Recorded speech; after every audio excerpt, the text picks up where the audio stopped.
Përshëndetje, unë quhem Çajo Çamullari, jam këtu si kryetari i Lëvizjes Shqipëria e Re për organizimin e tekëve dhe organizimin e brendshëm të partisë. Ne si lëvizje jemi të djathtë konservator, do hyjmë në koalicion këto zgjedhje me Partinë Demokratike. Ne synojmë që të ndërtojmë apo të ngrejmë, të hedhim bazat e atyre vlerave të cilat po lëkunden në shoqërinë shqiptare.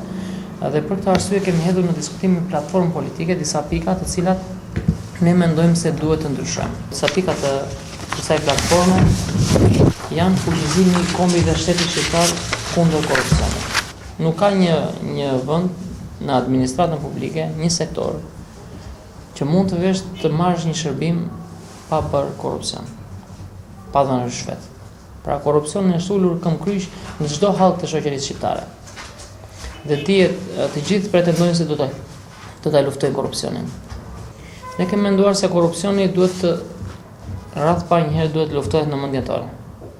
Zinxhiri i korrupsionit është i përbërë nga dy hallka, dhe jo më shumë se dy hallka. Njëra është hallka që jep dhe njëra që merr. Pra nëse shkëputet një nga këto dy hallkat, nuk do të kemi korrupsion. Pra lufta kundër korrupsionit do të jetë shumë efikase. E dim shumë mirë ka raste apo ka momente të vështira që detyrohemi të bëjmë korrupsion. Detyrohemi të japim.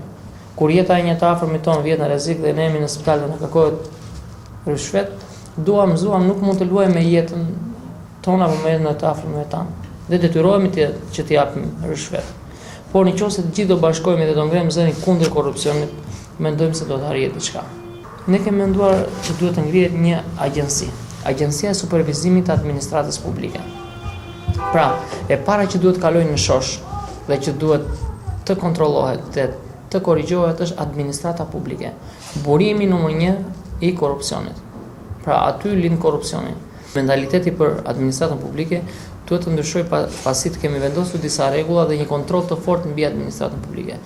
Pra, ne kemi menduar që duhet përjashtohen nga taksa dhe detyrimet, jo sepse do shpëtohen nga ajo çka do paguajnë në shtet, por do lehtësohen për ushtrimin e aktivitetit të tyre.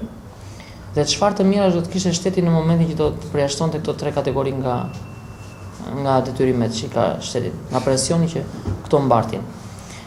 Do ketë një fluks investimesh në këto drejtime, pra në spitale, në shkolla dhe në qendrat e përkujdesit sociale. Duke pasur një fluks investimesh, do të rritet edhe numri të punësuarve. Dhe shteti do fitonte shumë herë më shumë nga çka tatonte nëse i lë pa tatime, sepse shteti merr 10% e pagës së çdo punonjësi.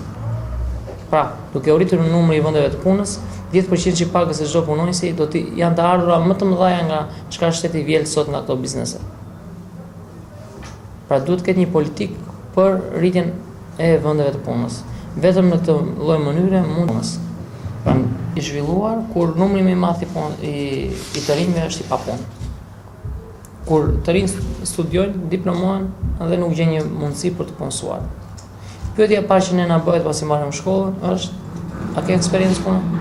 Kudo që shkojmë me CV në dorë, ndoshta ato që harxojnë vetëm me CV, vetëm me dorëzimin e CV-ve në lloj-lloj institucionesh dhe kompanish, domethënë janë të ardhur të cilat nuk përballohen nga xhepi jon.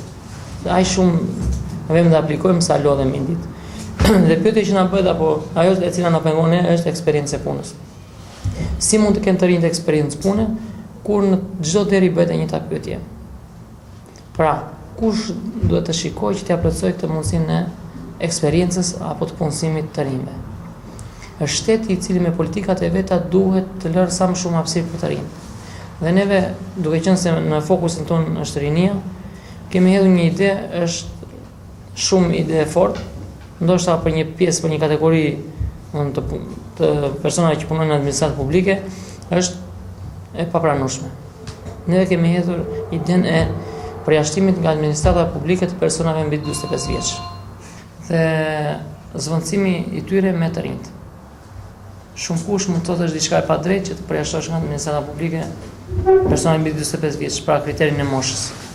Por mendojmë se personat që janë mbi 45 vjeç kanë një eksperiencë, kanë akumuluar eksperiencë, kanë përgatitje, janë njerëz të pjekur, ndoshta edhe të ardhurat ekonomike apo burimin ekonomik e kanë siguruar, dhe do ta kishin shumë më të lehtë që të përballeshin me tregun e punës në sektorin privat, ose si të punësuar, ose si punëdhënës. Pra, t'u jepet përparësi të rinjve. Pra shteti duhet të sigurojë minimalisht eksperiencën e punës.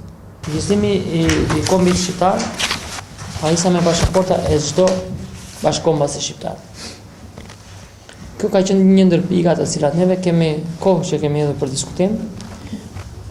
Është edhe një nisëm e fundit apo një premtim i fundit i kryeministit të Shqipërisë, por që ne kemi hedhur si pikë të platformës dhe kemi diskutuar apo kemi dhënë dhe zgjidhjen apo shpjegimin se si mund të arrihet në fuqizimin e kombit shqiptar.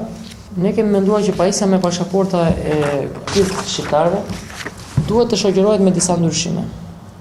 Dhe një ndër ndryshimet është i parë që duhet të jetë krijimi i asamblesë kombëtare. Pra, gjëja e parë që ne duhet të bëjmë në fuqizimin e kombit është të krijojmë një asamble kombëtare. Një asamble kombëtare që mund të jetë me seli në Tiranë, të ketë përfaqësues të Shqipërisë, të shqiptarëve të Kosovës, Maqedonisë, të diasporës, kudo ndodhen në diaspora shqiptare. Të jetë një asamble e cila do të organizojë të gjithë këtë ndryshim. Pra, rritjen e rolit të shqiptarëve në Ballkan dhe Europë dhe më gjerë. Pra, do të ketë politika kombëtare. Dhe politikat kombëtare nuk mund t'i bëjmë vetëm ne, si shqiptarë të Shqipërisë.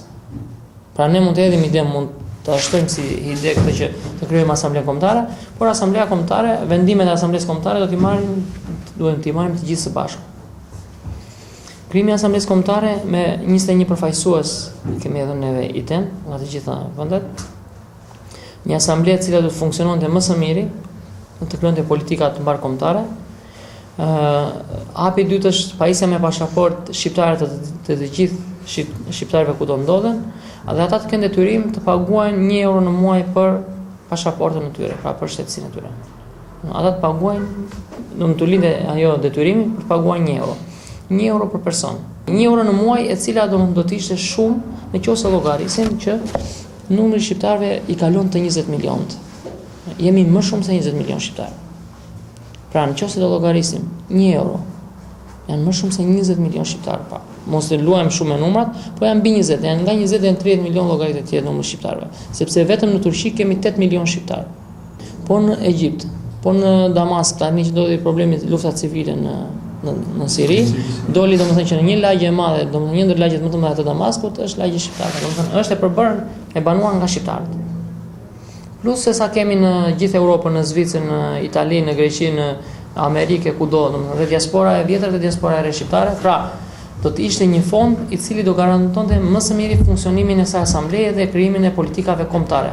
Ju falenderoj që u bët pjesë e këtij takimi. Më falni për kohën që ju shpenzova, do kisha dëshirë që të bësh edhe pjesë të takimeve të tjera. Faleminderit.